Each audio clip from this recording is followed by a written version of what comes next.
Varun sir, GM breweries का chart देखिए। अभिषेक सांगला जी, ये हमारे प्राइम मेंबर है, अभिषेक सिंगला जी माफ़ कीजिए, 775 शेयर हैं, 1075 के प्राइस पर। कह रहे हैं कि रिजल्ट्स तक मेरा टारगेट है, इसमें जो भी व्यू बन सकता है। 9 जुलाई को इसके रिजल्ट हैं, या तो फिर 1 साल का टारगेट, या तो रिजल्ट्स तक का या फिर 1 साल का व्यू दीजिए इस स्टॉक को लेकर। के अंदर एक बड़ी कैंडल बनी थी मंथली चार्ट पर, और उसी के आप दर्ज पर देखेंगे तो सारी इनसाइड बार्स है करीबन 6 to 7 मंथ की। डेली और वीकली चार्ट पर आप देखेंगे तो स्टॉक एक लगातार लोअर हाई लोअर लोस के पैटर्न बना रहा था। अब एक स्टेबिलिटी यहाँ पर 870 850 के जोन में है। 950 एक रेजिस्टेंस वाला जोन है। अगर 950 के ऊपर क्लोज रहता है तो यहाँ पर 1020 से लेकर 1050 के टारगेट बन सकते हैं, और एक अच्छी कंसोलिडेशन के बाद स्टॉक अपना एक बेस बना के चलने के लिए तैयार है। 850 का क्लोजिंग बेसिस पे स्टॉप लॉस रखिए, और यहाँ पर ये राइड आप कर सकते हैं पूरी ट्रेड। ठीक है, ओके। इसके बाद स्टाइलम इंडस्ट्रीज सर, एक तो ये देखिए STYLAM स्टाइलम इंडस्ट्रीज और नाल्को, इस पर अंकुश कोरा जी कह रहे हैं कि अपना आप मौजूदा लेवल्स पर क्या करना चाहिए इन दोनों स्टॉक्स में, वो आपका व्यू चाहिए, उनको ओपिनियन चाहिए। जी जी। स्टाइलम पर आप देखेंगे तो काफी अच्छा यहाँ पर आप मोमेंटम बना हुआ है स्टॉक के अंदर, एक लगातार हायर हाई हायर लोस के पैटर्न में चल रहा है, और करीबन आप स्टॉक देखेंगे तो ऑलमोस्ट अपने जो लोअर लेवल से डबल हो चुका है। अभी भी एक स्टॉक के अंदर काफी अच्छी बढ़त हमें देखने को मिली, और लाइफ हाई पर चल रहा है स्टॉक में, बिल्कुल मोमेंटम है, और यहाँ पर आपको बने रहना चाहिए। 3100 का एक स्टॉप लॉस रखेंगे ट्रेलिंग बेसिस पर, और यहाँ पर आने वाले आप देखेंगे तो एक अनचार्टेड टेरिटरी में कारोबार कर रहा है स्टॉक, तो यहाँ पर आने वाले दिनों में करीबन 3500 के लेवल भी बन सकते, तो बिल्कुल बने रहिए। नाल्को के अंदर लगातार हमने यहाँ पर सैलून राइस का व्यू दिया था संदीप जी। अगर आप बात करेंगे तो करीबन 440 के अराउंड यहाँ पर 390 के नीचे एक जोन बना था। उसके बाद हमने बताया था डबल टॉप का कंफर्मेशन था, और सैलून राइस का हमें ट्रेड मिला था करीबन 390 के करीब, और यहाँ पर आप देखेंगे तो अपना 200 SMA करीबन 330 के नीचे यहाँ पर ट्रेड कर सकता है। वहाँ पर एक बार रेटेस्ट किया है, अब यहाँ पर एक कंसोलिडेशन कर रहा है। अगर आपका लंबा अवधि का व्यू है तो एक अच्छा करेक्शन है, यहाँ पर आप एंट्री कर सकते हैं। बट आपका शॉर्टर टर्म व्यू है तो अभी भी स्टॉक डाउन ट्रेंड में है, और अगर 330 के नीचे अगर स्टॉक क्लोज होता है तो यहाँ पर और लेवल और लोअर लेवल बन सकते हैं। तो हालांकि अब मैंने एक एल्यूमिनियम स्टॉक्स पर एक रिपोर्ट भी पढ़ी है, और यहाँ पर आप देखेंगे तो जो इनक्रेड करके एक ब्रोकरेज हाउस है, उन्होंने अभी भी नेगेटिव व्यू जताया है, तो स्पेशली एल्यूमिनियम स्टॉक्स पर एक नेगेटिव रुझान ही रहेगा। ठीक है, ओके। तो शॉर्ट टर्म का व्यू है तो अभी भी आप व्यू पॉजिटिव साइड पर ना बना के चलें। लॉन्ग टर्म का व्यू है तो ज़रूर आप धीरे धीरे इसमें खरीदारी करके चल सकते हैं। HDFC बैंक भी देखिए, HDFC बैंक ने 2 लॉ फर्म्स को नियुक्त किया था सर, ताकि इनका लीगल रिव्यू हो सके। वो जो लीगल रिव्यू का प्रोसेस है वो पूरा हो चुका है, और उसमें कोई भी मतभेद या फिर गवर्नेंस को लेकर कोई जो दिक्कत है वो नहीं पाई गई है। हालांकि अतानु चक्रवर्ती जो इनके पूर्व चेयरमैन हैं, जिन्होंने इस्तीफा देते हुए कुछ मॉरल ग्राउंड्स पर वैल्यूज़ को लेकर कंसर्न्स रेज किए, तो उन्होंने कहा था कि मैंने इसलिए नहीं कहा था ये सब चीज़ें कि सिर्फ नियमों का पालन नहीं हो, बल्कि आत्ममंथन की ज़रूरत है। उन्होंने ऐसा कहा है, वो ऐसा नहीं हुआ है। हालांकि स्टॉक अगर आप देखेंगे तो इस चीज़ को लेकर भी रिएक्ट कर रहा है कि CEO के एक्सटेंशन से पहले जो नया चेयरमैन है उनकी नियुक्ति के ऊपर भी बैंक की ओर से फैसला हो सकता है। इनफैक्ट एक न्यूज़ रिपोर्ट के हवाले से जो खबर आ रही है वो ये है कि 3 ऐसे नाम हैं जिनको रैंक वाइज ऑर्डर के हिसाब से जो बैंक का बोर्ड है वो आगे बढ़ा सकता है। तो HDFC बैंक को लेकर सर फिलहाल क्या व्यू बन रहा है? इस पूरे साल में अगर आप देखेंगे तो 20% से ज़्यादा की गिरावट ऑलरेडी ये झेल चुका है स्टॉक। 800 रुपये के आसपास HDFC बैंक कैसा लग रहा है? जी देखिए संदीप जी, ये सारी खबरें आई थी तब 920 930 के जोन थे, और वहां से एक ब्रेकडाउन मिला था, और करीबन 730 740 का एक जोन बना था। वहां पर HDFC बैंक के अंदर आप देखेंगे तो सारी जो खबरें हैं वो प्राइसिंग हो चुकी है। अब आप देखेंगे डेली स्ट्रक्चर या वीकली स्ट्रक्चर, वहां पर एक बॉटम फॉर्मेशन का कारोबार यहाँ पर हो रहा है, और करीबन आप देखेंगे तो डेली चार्ट्स पर एक हायर हाई बना है, करीबन 775 का एक बेस बना है। अब यहाँ पर 804 805 का एक जोन है, वहां से अगर क्लोजिंग मिलती है करीबन 830, और दूसरा 865 के लेवल यहाँ पर बन सकते हैं। साथ ही में आप देखेंगे तो यहाँ पर जो मोमेंटम इंडिकेटर्स है वो पॉजिटिव टर्न हो चुके हैं, तो टेक्निकली यहाँ पर मुझे काफ़ी अच्छा लग रहा है। अगर आपको शॉर्टर टर्म या लंबी अवधि तक आपको लेना है, तो अगर आपका लंबी अवधि का व्यू है 740 का एक स्टॉप लॉस रखेंगे, शॉर्टर टर्म व्यू है 775 का एक स्टॉप लॉस लेके चलेंगे, और यहाँ पर एक लॉन्ग पोजिशन यहाँ पर इनिशिएट कर सकते हैं। साथ ही में निफ्टी प्राइवेट बैंक का मैं चार्ट देख रहा हूँ, लगातार मैं बता रहा हूँ संदीप जी, यहाँ पर निफ्टी PSU बैंक के जो चार्ट्स बने थे अगस्त महीने के अंदर, अब वैसे यहाँ पर पैटर्न्स बन रहे हैं निफ्टी प्राइवेट बैंक के अंदर, और यहाँ पर काफ़ी अच्छे एक यहाँ पर ब्रेकआउट हमें देखने को मिल चुका है, और ये जो ब्रेकआउट है एक्सटेंड हो सकता है। 28,250 के अराउंड यहाँ पर निफ्टी प्राइवेट बैंक का चार्ट चल रहा है, यहाँ पर 30,000 तक के आने की क्षमता है। तो यहाँ पर जो लैगार्ड्स रहे थे HDFC bank, Kotak bank, axis bank, ICICI bank, यहाँ पर काफ़ी अच्छी मूवमेंट हमें देखने को मिल सकती है और निफ्टी प्राइवेट बैंक अब फोकस में रह सकता है। तो आपने कहा 740 लंबी अवधि वालों के लिए स्टॉप लॉस, 775 शॉर्ट टर्म वालों के लिए टारगेट क्या है सर, जी, छोटी और लंबी अवधि के? 835 और 865। देखिए संदीप जी, लंबी अवधि के लिए अगर आपको पोर्टफोलियो में शामिल करना है तो अभी शॉर्टर टर्म टारगेट्स मत देखिए, बट अगर आप शॉर्ट टर्म के लिए ले रहे हैं तो 775 का एक स्टॉप लॉस रखेंगे, 835 और 865 का 2 टारगेट रखेंगे। लंबी अवधि के लिए अगर ये लेवल्स पर आपको मिल रहा है, जैसे ही अपना 200 SMA क्रॉस करेगा, यहाँ पर जो लाइफ हाई बने थे वो आने की भी क्षमता रख रहा है। और साथ ही में जो निफ्टी प्राइवेट बैंक के चार्ट्स पर मैं बुलिश हूँ, तो यहाँ पर आप देखेंगे तो जो सारे प्राइवेट बैंक चार्ट, जो प्राइवेट बैंक्स है वो अच्छा परफॉर्म कर सकते हैं, तो यहाँ पर आपके पोर्टफोलियो में रहना चाहिए और 20-25% के गेंस यहाँ पर बन सकते हैं। ठीक है, जब आप प्राइवेट बैंक्स की बात कर रहे हैं वरुण जी, तो एक बार कोटक महिंद्रा बैंक को भी देख लीजिए। कोटक महिंद्रा बैंक को लेकर ऐसी खबरें निकल के सामने आ रही हैं कि इनके जो सीईओ हैं अशोक वासवानी जी, उन्होंने इस बैंक से एग्जिट का मन बना लिया है। उनका जो कार्यकाल खत्म हो रहा है, उन्होंने दोबारा इसको बढ़ाने के लिए आगे मंजूरी नहीं दी है, यानी कि 31 दिसंबर 2026 जो लास्ट डेट है जब तक उनका कार्यकाल है, उसके बियॉन्ड वो आगे नहीं बढ़ेंगे। तो अब कोटक महिंद्रा बैंक को भी नए सीईओ की तलाश करनी पड़ रही है। तो उस हिसाब से कोटक महिंद्रा बैंक कैसा लग रहा है आपको? जी, देखिए संदीप जी, कोटक महिंद्रा बैंक के अंदर भी आप देखेंगे तो जो वर्स्ट इज बिहाइंड अस ऐसा मुझे लग रहा है। यहाँ पर 350 360 का एक जोन था, वहाँ पर काफ़ी अच्छा कंसोलिडेशन किया है स्टॉक के अंदर, और 380 का जो एक रेजिस्टेंस जोन था उसके ऊपर क्रॉस होकर यहाँ पर कंफर्टेबली 400 के लेवल पर ट्रेड कर रहा है। अमूमन बैंक्स के अंदर आप देखेंगे तो जो ऐसे न्यूज़ आती है मैनेजमेंट चेंज की, तो यहाँ पर बैंक में एक निजक रिएक्शन देखने को मिल सकता है, एक अच्छी बाइंग अपॉर्चुनिटी हो सकती है। 400 का जो जोन है एग्जैक्टली 200 SMA है कोटक महिंद्रा बैंक के अंदर, और वहीं पे यहाँ कंसोलिडेट करके ट्रेड कर रहा है। यहाँ पर आपको अगर शॉर्टर टर्म व्यू है तो आपका 380 385 का एक स्टॉप लॉस होना चाहिए। लॉन्गर टर्म व्यू है 350 का एक स्टॉप लॉस बना के रखिए यहाँ पर, और यहाँ पर स्टॉक के अंदर काफ़ी बड़ी क्षमता है, 480 से लेकर 500 के टारगेट बन सकते हैं। शॉर्टर टर्म के लिए आप एक 420 440 का एक जोन है, वहाँ पर एक रेजिस्टेंस स्पेस हो सकता है, वहाँ पर प्रॉफिट बुक कर सकते हैं। उसके ऊपर अगर ब्रेकआउट मिलता है, काफ़ी अच्छा मोमेंटम बन सकता है। ओवरऑल निफ्टी प्राइवेट बैंक्स काफ़ी मुझे पॉजिटिव लग रहे हैं। तो कोटक बैंक अगर आप 400 के आसपास खरीदते हैं तो पहला पड़ाव जो है वो 10% ऊपर, यानी कि 440 के लेवल पर है, 480 500 तक भी जा सकता है। 385 के आसपास शॉर्ट टर्म वाले स्टॉप लॉस लगाइए, और अगर आपका लॉन्ग टर्म का व्यू है 500 के टारगेट के लिए आप अप्रोच कर रहे हैं तो 350 रुपये का स्टॉप लॉस लगा के आप कोटक महिंद्रा बैंक में अपनी पोजीशन बना सकते हैं। निफ्टी प्राइवेट बैंक को लेकर फिलहाल सिचुएशन काफ़ी पॉजिटिव बन रही है। तो HDFC bank, Kotak Mahindra bank, दो ऐसे बैंक हैं जो कि बड़ा वेटेज भी रखते हैं, इन पर आप चाहें तो व्यू पॉजिटिव साइड पर लेके चल सकते हैं। चलिए, लोकेश जी भी हमारे साथ जुड़ चुके हैं वापस।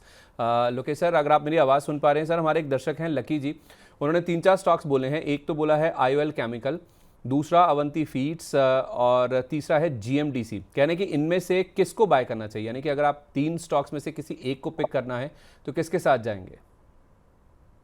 सर आईओएल केमिकल में जाना चाहूंगा, क्योंकि इसमें मोमेंटम ऊपर की तरफ है अगर आप देखोगे ध्यान से, चाहे वो अवंती फीड्स हो, चाहे वो दूसरा आपने नाम लिया, सॉरी मैं मिस कर रहा हूँ वापिस, जीएमडीसी सर। जीएमडीसी भी 700 रुपए से 600 का घर तोड़ चुका है। एक बार मैं वापस देख लेता हूँ चार्ट में। और अगर मेटल सेक्टर में देखेंगे आप, ये 580 आ गया है।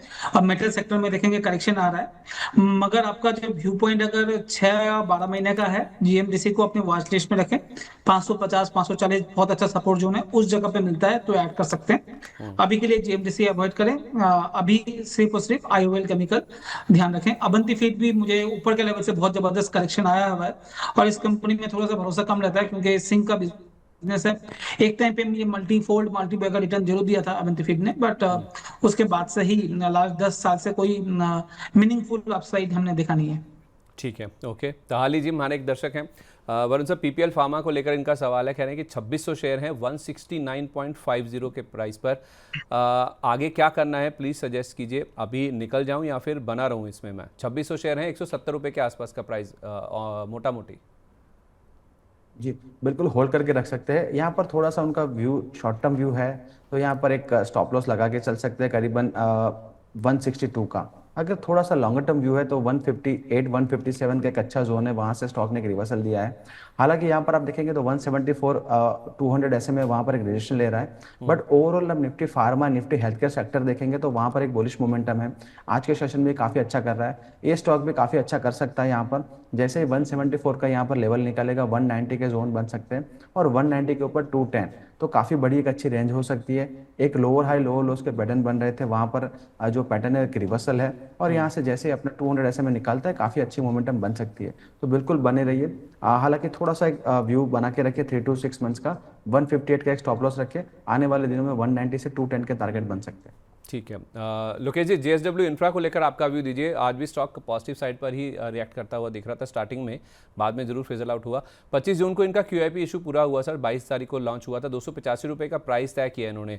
जो इशू जो फ्लोर प्राइस था वो 290 रुपये 35 पैसे था, तो जो इशू प्राइस है वो फ्लोर प्राइस से करीब 0.2% के आसपास के डिस्काउंट पर है। बड़ा अच्छा चला था सर ये शेयर, 290 रुपये का फ्लोर प्राइस होने के बावजूद काफ़ी अच्छे डिस्काउंट पर ये QIP लॉन्च किया गया था कंपनी की ओर से। लेकिन बाजार ने इसको पॉजिटिवली लिया, क्योंकि प्रमोटर का जो स्टेक सेल वाला हिस्सा है, क्योंकि minimum public share holding norms इनको पूरे करने हैं, वो वाला पोर्शन सर अब OFS नहीं आएगा या फिर ऐसा कोई हैंगओवर नहीं रहेगा। इस तरह से स्टॉक को लेकर पॉजिटिवली रिएक्ट किया गया था बाजार की ओर से। ये 324 के आसपास थोड़ा रिवर्सल के बाद अच्छा लग रहा है, यहाँ पे ऐड करें या और गिरने दें? नहीं सर, थोड़ा थोड़ा करके ऐड करना स्टार्ट करना चाहिए। इसका प्रॉब्लम ये है, प्रॉब्लम 335 से लेके 360 ये जो जोन है ये कंसोलिडेशन जोन रहेगा। जब तक इस जोन में है धीरे धीरे अक्यूमुलेट करें, एक दिन में ना करें। हो सकता है आपको 320 में भी मिले, 315 में मिले, और 335 340 में भी मिले। तो सारे जोन में 100 रुपये अगर आपको लगाना है तो 15 रुपये 10 रुपये इस तरह के अक्यूमुलेट करते रहें। 365 के बाद इसमें मीनिंगफुल अपसाइड आना स्टार्ट होगा, जो इसको 450 से लेके 500 रुपए तक लेके जा सकता है। बट वो कब होगा बोलना मुश्किल है, क्योंकि पिछले 1.5 सालों का आई बिलीव 2024 जून के बाद से ये कंसोलिडेशन चल रहा है। तो ऑलमोस्ट 2 साल हो गया ये कंसोलिडेशन का, और मुझे लगता है इस बार ये कंसोलिडेशन का ब्रेकआउट आने का पूरे चांसेस है, क्योंकि चार्ट ये दिखा रहा है, मोमेंटम इंडिकेटर ये बता रहा है कि यहाँ पर मोमेंटम धीरे धीरे बढ़ रहा है। तो धीरे धीरे अक्यूमुलेट करना चाहिए मेरे हिसाब से। ठीक है, धीरे धीरे आप पैसा लगाइए यहाँ पर। जैसे 365 पार होगा फिर ये 450 500 रुपये तक भी आपको जाता हुआ नजर आ सकता है। वरुण जी, वारी एनर्जीज देखिए, वारी एनर्जीज की ओर से क्लैरिफिकेशन आया है, पॉजिटिव है क्लैरिफिकेशन, लेकिन उसके बावजूद स्टॉक में हम देख रहे हैं कि ज़्यादा मोमेंटम बन नहीं रहा है। जो US का कस्टम्स विभाग है उसके फैसले पर जो मीडिया रिपोर्ट्स आई हैं उस पर कंपनी ने एक सफाई दी है, क्लैरिफिकेशन दिया है, जिसमें कहा गया है कि US में जो चाइना सेल मॉड्यूल के एक्सपोर्ट का कोई सबूत नहीं मिला है। जो US CBP यानी कि कस्टम विभाग की जो जाँच हुई थी उसमें ना तो कोई नकारात्मक निष्कर्ष निकला है और ना ही उसमें ये पाया गया है कि कंपनी ने चाइना से सोलर सेल्स मंगवाकर US में एक्सपोर्ट किए हैं। तो CBP का जो आदेश है वो कुछ खास पुराने इंपोर्ट्स तक ही सीमित है, ऐसा कंपनी का कहना है। और ये कोई आदेश जो आया था वो एक अंतिम फैसला नहीं है। इसके आदेश की जो एक प्रशासनिक और न्यायिक समीक्षा की मांग जो है वो कंपनी की ओर से की जा रही है। और US में जो बिजनेस है कंपनी का अनअफेक्टेड चल रहा है, इसमें किसी तरह का कोई असर नहीं देखने को मिल रहा है। वारी एनर्जी सर, बयान तो पॉजिटिव है, खुला भी ठीक ठाक था, लेकिन ऊपर सस्टेन नहीं कर पाया, अब क्या करें? जी देखिए संदीप जी, वारी एनर्जी की अगर बात करें तो यहाँ पर एक रेंज में है 3150 से लेकर 2950। 2950 के नीचे लास्ट आप देखेंगे लास्ट मंथ से यहाँ पर क्लोजिंग नहीं मिली है। अगर आज के सेशन में अगर हमें 2950 के नीचे क्लोजिंग मिलती है तो काफ़ी बड़ी एक ब्रेकडाउन है, और करीबन यहाँ पर बड़ी डाउन साइड है, करीबन 2620 से लेकर 2600 तक जा सकता है। तो यहाँ पर हाल फिलहाल आज का क्लोज हम देखेंगे, मॉनिटर करेंगे। अगर ये क्लोजिंग मिलती है काफ़ी नेगेटिव क्लोजिंग है, एक रेंज ब्रेकडाउन है, और अगर फॉलो थ्रू मिलता है तो करीबन 2600 के टारगेट बन सकते हैं। तो अगर आपकी शॉर्टर टर्म व्यू है तो यहाँ पर एक बार स्टॉप लॉस करके निकल जाना चाहिए, क्योंकि बड़े वॉल्यूम के साथ एक बड़ी कैंडल बनी है और यहाँ पर आने वाले दिनों में भी एक नेगेटिव कारोबार हो सकता है। सर एस देखिए, लोकेश जी, एक्शन कंस्ट्रक्शन इक्विपमेंट, हमारे एक दर्शक हैं इब्राहिम जी, कह रहे हैं कि मैंने 1500 रुपये के रेट पर खरीद रखे हैं एक्शन कंस्ट्रक्शन इक्विपमेंट, क्या व्यू होगा आपका? उन्होंने एकदम टॉप पे लिया हुआ है और निकले नहीं है, तो अब निकलने का जगह भी नहीं है। मेरे हिसाब से होल्ड कर सकते हैं। स्टॉप लॉस तो आप लगाओगे नहीं, फिर भी मैं दे देता हूँ। 910 915 का आप स्टॉप लॉस लगा लीजिए, और 1030 के ऊपर निकलेगा तो इसमें मूवमेंट आ सकता है। मैं इसलिए बोला हूँ नहीं निकलेंगे, जो दर्शक 50% ऊपर से डाउनफॉल देख लेते हैं और नहीं स्टॉप लॉस लगाया, मतलब वो नहीं लगाने।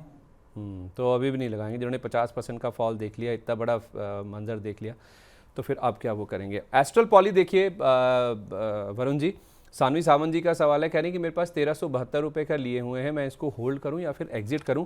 एस्ट्रल पॉली को लेकर आज खबर है जिसका इम्पैक्ट हम देखें कि स्टॉक के ऊपर आज देखने को मिल रहा है। मैं खबर देखता हूं सर, मैंने कुछ वीकेंड के दौरान पढ़ा भी था जिस वजह से स्टॉक लाइमलाइट में है, लेकिन ये जो गिरावट हो रही है सर, और 1372 पे किसी ने अगर लिया है, उनको क्या राय देंगे आप? जी, देखिए यहाँ पर आप स्टॉक की अगर बात करेंगे तो एक डाउन, यहाँ पर आप देखेंगे तो डाउन मूव में ही रहा है और यहाँ पर अंडर परफॉर्म ही किया है मार्केट को। स्टॉक के करीबन 2500 के जोन से यहाँ पर स्टॉक में बड़ी गिरावट आई थी, एक रिवर्सल हो रहा था और एग्जैक्टली अपना जो सपोर्ट है करीबन 1350 के अराउंड है। यहाँ पर एक डिमर्जर की न्यूज़ है संदीप जी, और इसकी वजह से मार्केट कैपिटल यहाँ पर बिजनेस थोड़ा वाली। नेगेटिव ले, जी, तो नेगेटिव ले रहा है मार्केट। तो यहाँ पर थोड़ा सा प्राइस एक्शन सेटल होने दें। अगर आपको लंबी अवधि तक लेना है तो आई थिंक एक डिमर्जर का जो न्यूज़ है वो आपको थोड़ा झेलना पड़ेगा, वॉलिटिलिटी रहेगी। बट एग्जैक्ट सपोर्ट के अराउंड है यहाँ पर 1330 50 के अराउंड एक अच्छा सपोर्ट है। यहाँ पर आप लॉन्ग टर्म के लिए यहाँ पर एक्यूमुलेट कर सकते हैं।